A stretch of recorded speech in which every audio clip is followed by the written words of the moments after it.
হয়তো মোৰ কপাল ভাল সেইকাৰণে যতীন দাক লগ পাইছোঁ আৰু যিহেতু মহানায়ক আৰু আজি মহাৰাজ চালোঁ আজি আৰু মহাৰাজক লগ পোৱা যেন অনুভৱ হৈছে য'ত অসুৰৰো লাগে লাজ তাত এটাই আৱাজ আৰু যতীন দাক মই এটা কথা সুধিম যে বহু বিৰতিৰ মূৰত ভ্ৰমণলৈ আহিছে ইয়াৰ ক্ষেত্ৰত আপোনাৰ কি অনুভৱ মইতো দুগুণ উৎসাহেৰে ভ্ৰাম্যমান থিয়েটাৰলৈ আহিছোঁ আৰু দৰ্শকৰ সঁহাৰি দেখি যথেষ্ট ভাল লাগিছে আৰু মই থিয়েটাৰ আকৌ কণ্টিনিউ কৰিম এবছৰমান গেপ দি আকৌ কণ্টিনিউ কৰিম আৰু ছবিৰ কাম আছে আৰু ভাল লাগিছে দৰ্শকে যেনেকৈ হিল্লন ভাঙি পেলাই মহাৰাজ চাব আহিছে আমাক মৰম দিছে আশীৰ্বাদ দিছে তাৰ কাৰণে ধন্যবাদ জনাইছোঁ মই যতীন বৰাই ইতিহাস থিয়েটাৰ পৰিয়ালৰ হৈ এনেকৈ আমাক মৰম দি যাওক আশীৰ্বাদ কৰক যাতে আৰু ভাল ভাল নাটক আপোনালোকক উপহাৰ দিব পাৰোঁ য'ত য'ত যোৱা নাই আমি 3খন নাটক তাৰপৰা যথেষ্ট এনেকুৱা ধৰণে সঁহাৰি পাওঁ যাতে সেয়া মই কামনা কৰিছোঁ আৰু দাদাৰ সেইদিনা যিদিনা এটা এক্সিডেণ্ট ঘটনা হৈ গ'ল সেইটো বৰ বেয়া লাগিছিলে আৰু যিটো ভিডিঅ' ক্লিপ দেখি খুব বেয়া লাগিছিলে তাৰ বিষয়ত আপুনি কি ক'ব তেনেকুৱা ধৰণৰ এতিয়াতো মই ধুনীয়াকৈ সুস্থ আচলতে অকল টেকনিকেলি কেতিয়াবা হয় আৰু যিহেতু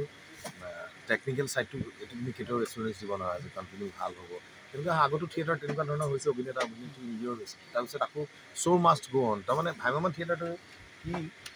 তুমি সুস্থ হৈ থাকিবই লাগিব তুমি অভিনয় যিহেতু মোৰ দেউতা ঢুকোৱাৰ দিনাই মই ইতিহাস থিয়েটাৰ দেউতা দেখাইছোঁ সেইদিনাই মই মুখাগ্নি কৰিছোঁ কৰিয়ে মই শ্ব' কৰিছোঁ যিটো ৰাইজৰ প্ৰতি এটা দায়বদ্ধতা আছে আৰু থিয়েটাৰখনৰ প্ৰতি আছে যিটো শ্ব' মাষ্ট গ' অন যিটো ৰতন কৰে কয় যে আমি শ্ব' ডেফিনেটলি আৰু মই এটা কথাই কিনা আচলতে সামান্য এটা আঘাত হৈছিলে আৰু সৰু কথা এটা তথাপিও মোক সেইখিনি যে খবৰ লৈছে সকলোৱে ফোন কৰি খবৰ লৈছে সকলোকে ধন্যবাদ জনাইছোঁ আৰু আহক মহাৰাজ চাওক আমাক অনুপ্ৰাণিত কৰক তিনিওখন নাটকে সুন্দৰ নাটক মহাৰাজ কেনেকুৱা লাগে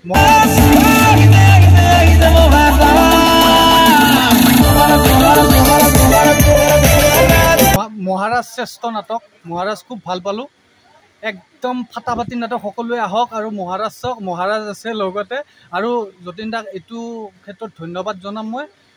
যেতিয়া এক্সিডেণ্ট এটা ঘটনা ঘটি গৈছিলে ইয়াৰ আগৰ পেণ্ডেলটো চেঙাত আছিলে চেঙাত যিটো ঘটনা ঘটি গৈছিলে দাদাই যিবিলাকৰ মানে কি অলপ মানে কি প্ৰব্লেম হৈছিলে যাৰ গাত পৰিছিলে মানে কি তেওঁলোকৰ ঘৰত মানে খবৰ ল'ব গৈছে তাৰ কাৰণে মই খুব ভাল পাইছোঁ আৰু ধন্যবাদ জনাইছোঁ দাদাক মই কি হৈছে 10 মিনিটৰ পিছত আমি আকৌ নাটক ষ্টাৰ্ট কৰিলোঁ মই সম্পূৰ্ণ সুস্থ মই বহুতে ভাবিছে চাগে মই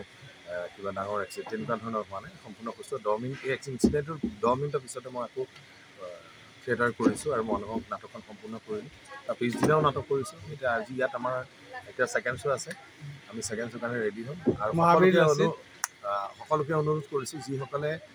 আমাৰ নাটক চোৱা নাই বা যাবলৈ যিসকল ঠাইলৈ যাম তেনেকৈ আমাক মৰম আশীৰ্বাদ কৰক আমাক দলটোক যিহেতু ইয়াত অকল মই যতীন বৰাই নহয় ইয়াত চাহ দিয়ে মানুহটোৰ পৰা আৰম্ভ কৰি ড্ৰেছ মাষ্টৰলৈকে চিন মাষ্টৰলৈকে স্পট বয় আমাৰ ছেটিংছৰ ল'ৰাটোলৈকে সকলোৱে খুব কষ্ট কৰিছে ভাল নাটক এখন আপোনালোকক উপহাৰ দিবৰ কাৰণে তিনিখনকৈ নাটক এনেকৈ আশীৰ্বাদ দি যাম তাকে কামনা কৰিছোঁ থেংক ইউ সৰুতে দেউতাই মোক বৰ মৰম কৰিছিল সেই মৰমবোৰ মই আজিও পাহৰিব পৰা নাই আজি তোৰ দৰে ঠিকাদাৰক দেখিছোঁ কোনভাৱে কাম কৰে যি কৰিছে আপোনাৰ অৰ্ডাৰ মতে কৰিছে আসল দালালটো বোলে আপুনিহে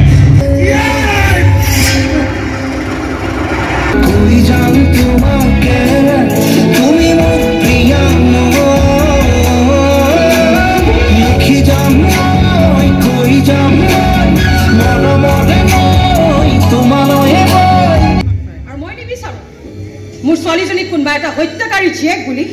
এটা দাগী অপৰাধীৰ জীয়েক বুলি চিনি পাওঁ নোৱাৰবাই জুনুকা কুচকে থাকিব নোৱাৰবাই জুনুকাই নোৱাৰে যিমানেই মৰম নকৰক কিয়াৰে তাইক মোৰ মৰমখিনি কেতিয়াও পাহৰিব নোৱাৰে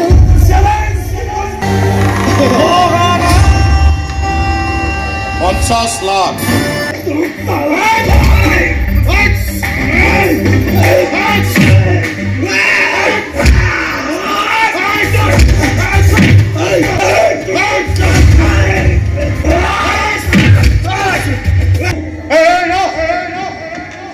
কি নাম কলি ছোৱালীজনী জুনুকা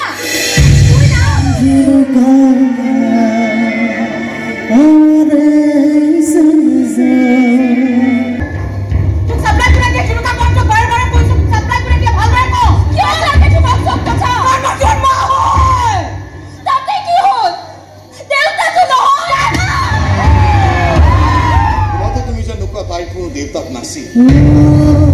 তাই নিজকে জাৰজ বুলি ভাবিব লাগে তোমাৰ কেৰেক্টাৰক সন্দেহ কৰিব হেল্ল' এই কোন নিলম্বে মুন্নাকো কিয় যাব লাগে কি হেল্ল' হেল্ল' কি হৈছে কিডনেপ কৰিছে জুনুকা